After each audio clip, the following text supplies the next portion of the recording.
Manore soifua talafalava o se whaapopongo talafo o le radio Samoa mo le nei aso. Mo moata mai Amerika ma Iran, mo fola le presidente o Amerika o Donald Trump, le toe tau i atu e Amerika o ngā yoinga na whaia Iran, le o lo whata waina sa whaalavelawingia ai e le militeri a Amerika, le oso whainga whaafua se ia Iran i vai ngā aua Amerika, ma ua whaamutai ma le tūlanga while Musa i eisa sa e tututonu.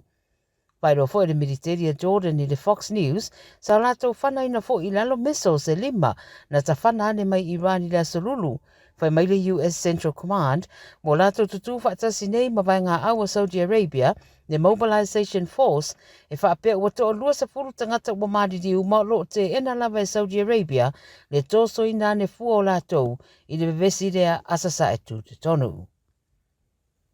I Israelu ma Palestina wa amatanei tāpenanga le militeri a Israelu mo sa lātou Operation Tele i le West Bank i le aso whareile le mai ai o le whasiotia o tangata Palestina e toa whā ma le toa lua o fitapita Israelu na whasiotia ai foi.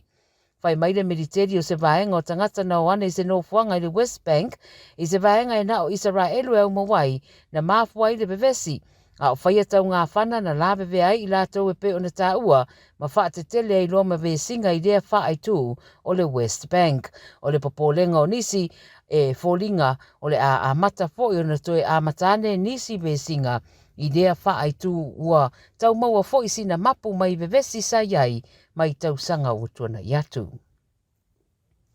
Australia to toru tangata o wha mao neo o maari diu se whale na sasawa nei se afi i le itu i sau teo sini. Na whaavave atu le fsoswani whaavave i Wiley Park i na uali putia le awhirea i le pōna pōpo le late le sefuru. Na awhiai se Granny Flat ma losi le sasawa le awhi, wha i rua pēa ma le rua sefuru lau whainga ruenga le tine mūna ngā rueai, ma ta avale fui mua 5.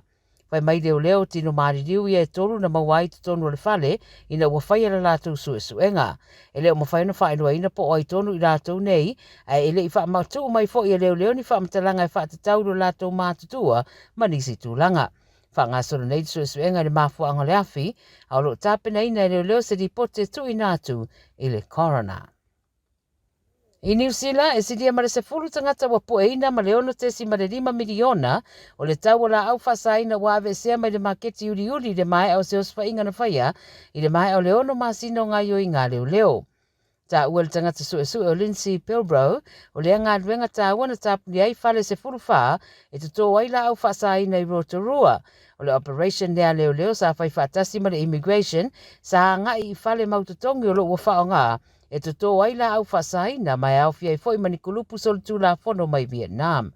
Wha mea 5 whale maututongi ma accounts e lua sutasi ma ta avale lua na ave mo suenga e whatasi ei mala au whasaina e o le tau i le ono tesi mare 5 miliona na maua i oso whainga ia i Rotorua.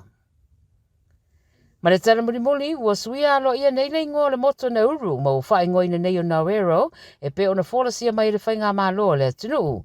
Wa mai a pasia le parlemene le tunu se teuteunga le whaavai ia mei na ia toe suia le ingoa Nauero, ma o le fina ngano sa whata o tuane le presidente le tunu o David Ariang.